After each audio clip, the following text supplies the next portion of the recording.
Alright, ladies and gentlemen, welcome to the channel. Today we have Matchbox on tap today, and not just any Matchbox. These are my first Matchbox.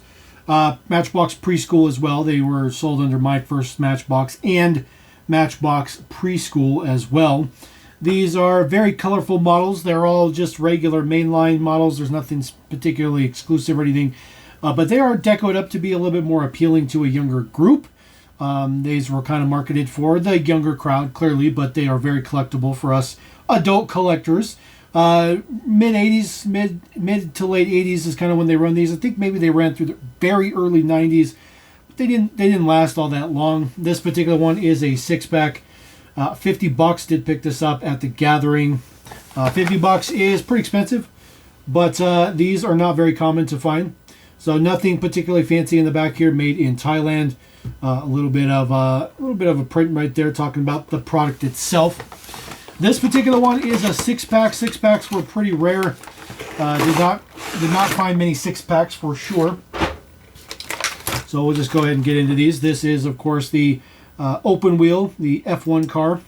I don't know if they had just a particular name for it, just F1 Racer. 1984. Blue wheels on this, very interesting, with some yellow print. Of course, the 8-dot universal era. 1, 2, 3, 4, 5, 6 have a number on the side. Again, they were meant to be more visually stimulating for younger collectors, or younger they were meant to be a toy, let's be honest.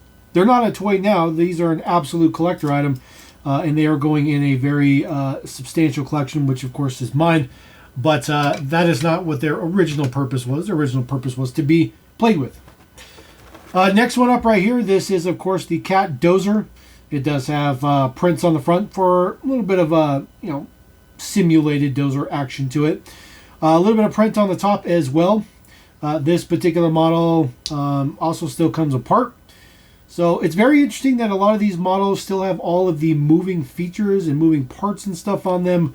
All of the little features and stuff like that. I mean, yes, they were marketed for 3 and up, but there's still a lot of very, very small pieces on here.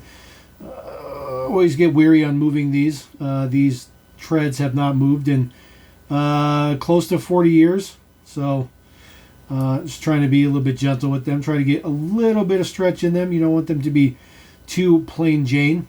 But nothing particular on the base, and then it does have a tow hitch on it, which is pretty cool. It's pretty cool. I like that casting. Definitely one of the best dozers they've ever done, but of course it's got a lot of different parts and a lot of moving parts and moving features.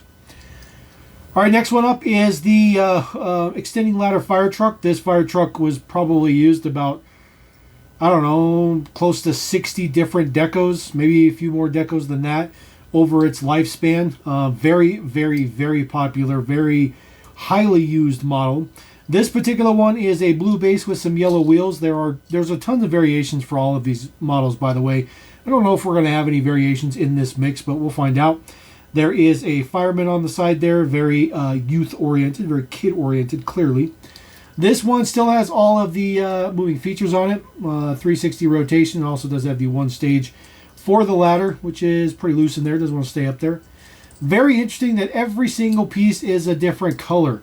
So red fire engine, yellow base, blue ladder, green ladder, yellow wheels. Just, it's crazy. It's crazy. Everything has to have a different color or a different piece going on it. So, but I do like that casting. Like I said, it's been around forever. There's been plenty of knockoffs of that casting too. Tons and tons of knockoffs. All right, next one up here is, of course, the horse transporter. The Bedford horse transporter. Harkens back all the way to the Lesney era. But this one's made in Thailand. Are there any horses in it? No. I don't know if there were horses included or not, but I'm pretty sure there were not horses included. Just because that kind of wouldn't make sense. The green wheels are very interesting. It does have a horse print on the side. First place, horseshoe on the door as well. Red base, blue body, yellow container thing in the back here.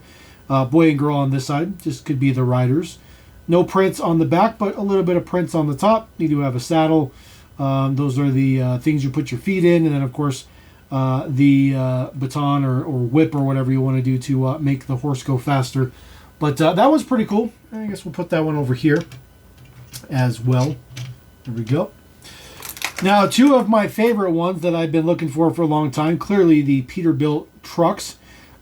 One of the best castings ever. Just such a cool casting. So I didn't have any of these ones, so I was really, really excited to get these. It's all the exact same deets, though.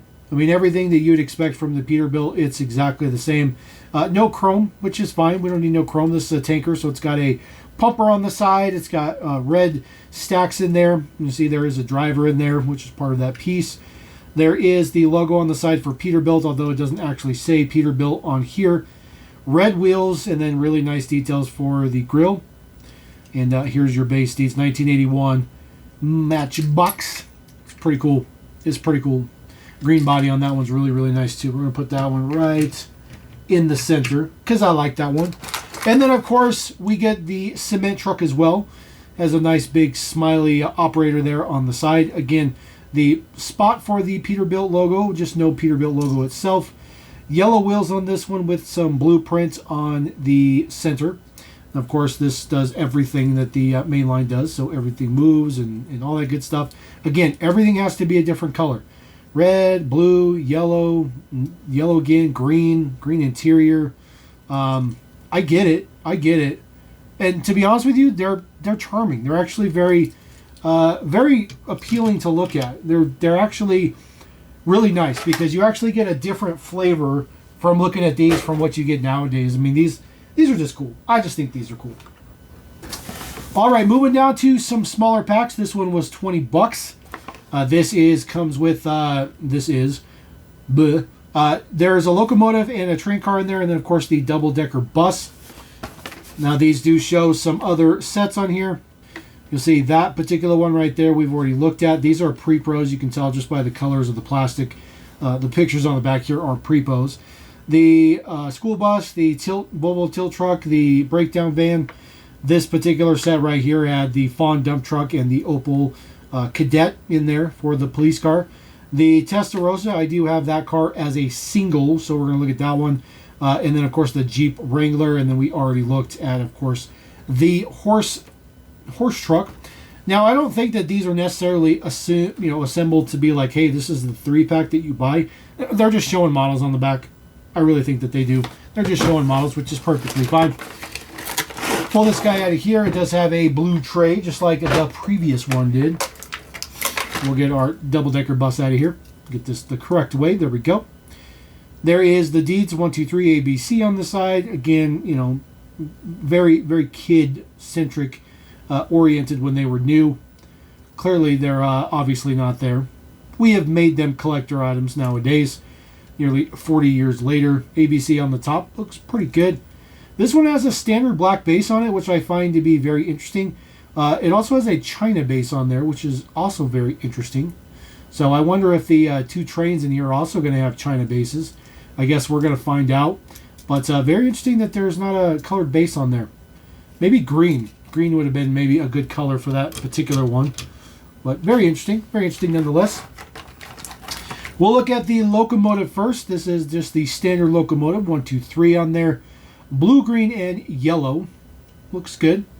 This was used quite a bit. They also did some railway sets and whatnot. Again, through the Lesney era through the 80s. And then, of course, trains kind of went away. This also does have a China base, as you can see right there. So this is the 040 Steam Loco. Very, very cool. Does have, of course, the hitch on the back. It does hitch up to its train cars. There's a operator there on the top. This one looks good. Looks good. Uses train wheels, of course.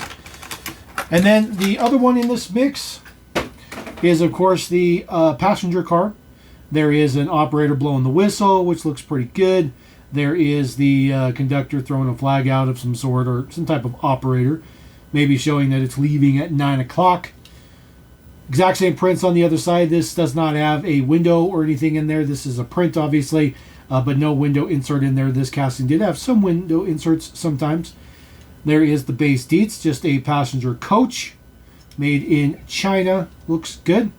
And then, of course, as we saw, you just hook them up, and then there you go. They just hook together.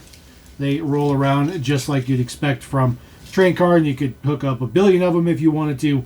Very, very straightforward. So we'll get this out of there. Sometimes they're not the easiest to get apart which is what you want. You want them to stay together. So we'll put up our 2 locomotive pieces up there in the display. All right, next 3-pack we have is this one right here. This one does come with the Peugeot, the tilt truck, and of course that Rover. Very, very cool. This one was also $20. The packaging is a little bit beat up, and they're not sealed or anything.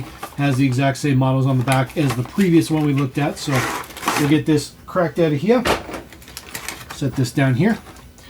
There is our Peugeot Quasar. It's actually a really cool car in real life. Matchbox did a good job of making a model of it. Almost dropped it. But it's pretty straightforward. It does have a metal base on there. This one is also China.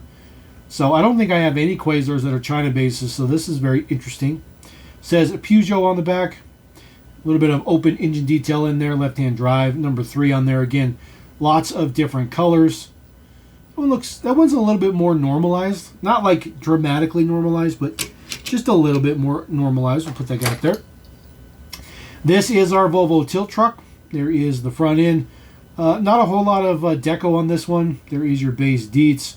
This one probably also has a China base on it. Yep. So, not the greatest quality. The paint feels a little bit rough, but has a 1, 2, 3 on the side. Yellow wheels on there. I do like this casting though. I've always been a fan of the Volvo truck. I like the container truck better than the tilt truck, and of course this one doesn't have the canopy on it because they made a canopy for it. This just doesn't have the canopy for it. And then of course the last one in there is the Rover Sterling. This one's very, very cool. I like the fact this one has like engine bits and stuff on it. There's a spark plug, there's a wrench. When you look at the top here, there is the 4-cylinder engine down in there, all exposed. You got a battery and stuff like that. Even have the master cylinder for the brakes, radiator. It's cool. It's cool. On the back you do have a bolt and a lug nut, or a bolt and a nut I should say. And then on the other side is just another spark plug and another wrench. Same color as this side. You can see this particular model, the red interior makes that line that goes all the way around, which is also the taillights. Looks good. Blue wheels to match the blue of the car. There's some very interesting black print in the window on the side, which is very, very interesting. It's on both sides. So very, very interesting. But it's a pretty good one. There's your base deets. Nothing particularly fancy. Again, just the Rover Sterling. So a good looking car. I thought the style was very good, but these are very unreliable, mechanically not very sound cars. But they do look good. They do look good. All right, another 3-pack right here. We do have, of course, a little bit of a duplicate here. So this particular 3-pack is a little bit more expensive. These are a little bit more harder to find models. This is the back of this one, exactly the same, so nothing changed between them. Look at that. It was originally $3.99. $3.99. So basically retail of a mainline nowadays of about $1.25 each.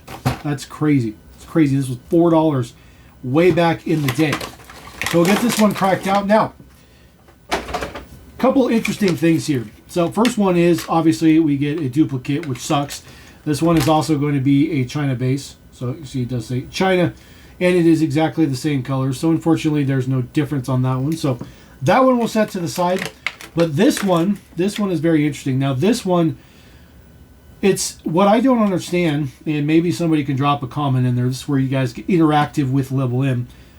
There are several releases of this one that I see for sale on a continual basis that does not have a boom on it. This one does not have a boom. But when I go into Christian Faulkner's, I think that's his name, when you go into his database, they all have booms on them. He doesn't list any, if I recall correctly, that don't have a boom on them. And when I was doing my Albuquerque haul video, I didn't even notice the fact that this didn't have a boom on it. And I thought, okay, well, maybe it makes sense to leave the boom off because, you know, that could be a hazard for kids. But it's no different than having the ladders on this one. It's no different than having the top removable on that. Like, it just doesn't make any sense.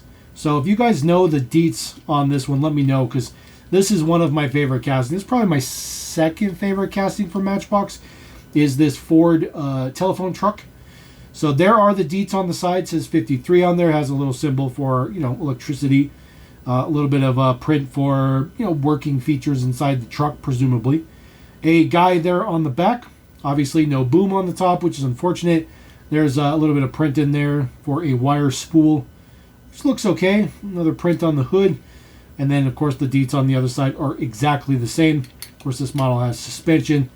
One of the cooler castings to come out of the 80s era. I really do like this one.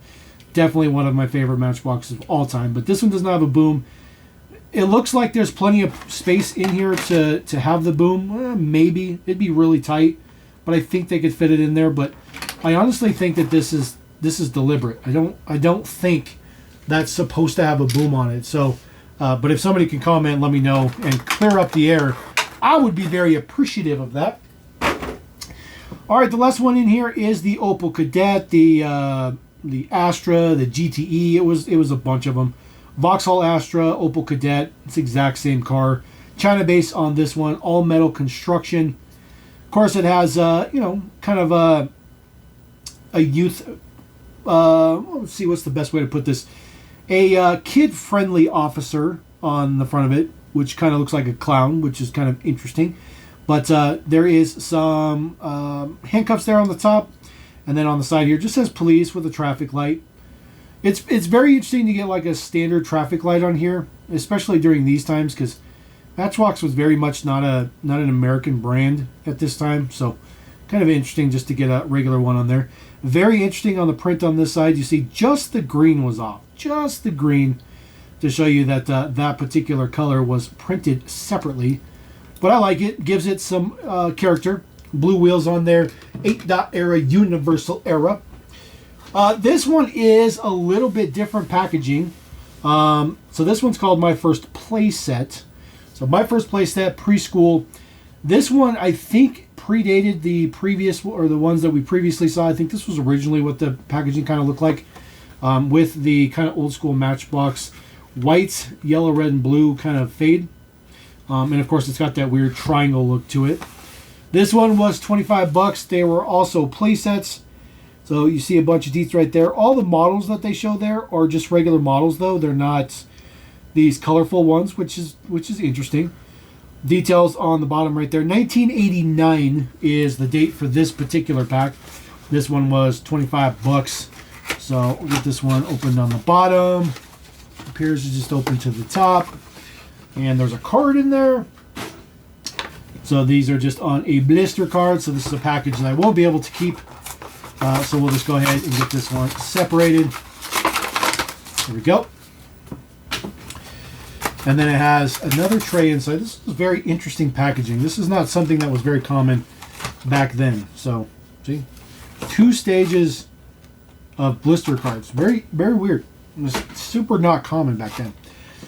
All right, so when I talked about variations, I didn't mean like variations in production, like a red window versus a blue window. I meant variations in like different releases. So there are 2 extending ladder fire trucks. They are different. And most of the models had at least another variation to them. Another deco paint job. So still the same fire guy we see on there, but this one does have a chrome base, which is just doesn't fit, honestly. Solid yellow on the ladder. My thought process on these ones was these were probably a little bit cheaper to manufacture than those because everything had to be a separate color. So these ones were probably cheaper. Blue wheels with the yellow print versus the yellow wheels with the blue print. So pretty cool. It's pretty cool to get something different. There was quite a few models. I want to say somewhere in the neighborhood of probably 60 or so-ish total models were probably released, I guess. Over the course of the line. The Austin FX4 Taxi, again, another model that is solid die-cast, metal body, metal base, all that good stuff. This one has opening doors as well. There we go. So, doors open backwards. A European Taxi. Says ABC Taxi on the side. Red wheels. Looks pretty good. There is some balloons on the top. There presumably is the taxi driver, which is cool. Right-hand drive on this model as well. This model has seen many, many, many releases as well. Been around for quite some time. There is your base deets. This one does not have a country of manufacturer. Oh, yeah, it does. Made in Macau. So right there on the blue, which is from the Intidia. Not too bad, too shabby. We'll put that guy right there. And then the last one in this particular pack, of course, is the Ford Cargo skip truck. And this is the one with all the marbles, as I like to put it, because this one has the metal skip section. I'll get that to pop off. Oh, there we go. So there is your skip container. This is, of course, die-cast. Very, very nice. All the early release ones were die-cast, and they switched to plastic. A little bit of print on there. Nothing particularly fancy, but a little bit of print on there. And then, of course, this is the actual skip truck. Very, very simple. It's just blue with all the yellow bits of plastic being added on, which is fine. And then, of course, a little bit of orange print on the wheels just to kind of offset it.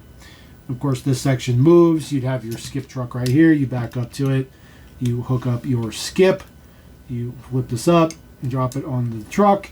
And then you drive away. It's pretty straightforward. Very, very cool model. Very, very cool model. This actually was a mainline model back in the day. Something like that would have to be in moving parts if we could even get something as cool as that. Now, I did mention I had a Ferrari. Look at this one. This one was just as expensive as all those multi-packs. Very, very difficult. Very, very difficult to get. Again, they did single packs. They did 3 packs. We saw the 6-pack. So they were kind of all over the place. Very not common. So that's why I decided to pull the trigger on them. There is a little card in here. It says it's a dupe, apparently.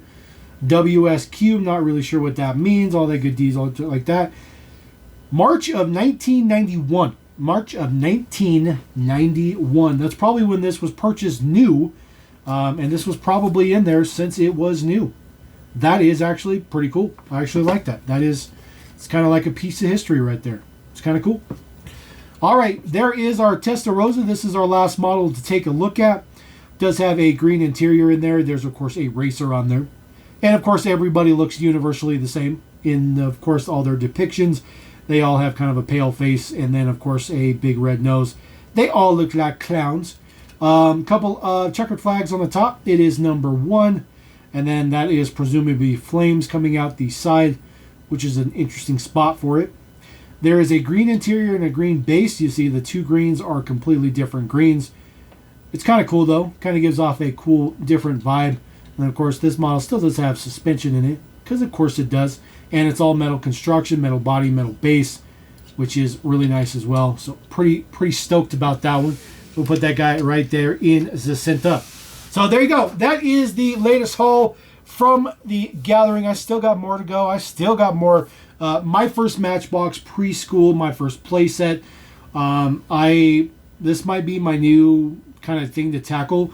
These are very expensive. They're very, very hard to get a hold of. I think I paid, I want to say, I don't know, maybe I got a deal on everything. I paid maybe $5 less for everything we looked at with the whole package deal. But I mean, it still comes out to like, I don't know, $9 or $10 a car or something like that. So it's a pretty good deal. To find these on eBay, it's very, very expensive. So I don't know if anybody has a bunch of these they want to sell. Shoot me an email. Hit me up. I'll take them for sure. So anyways, we'll catch you next time on Level M. Peace.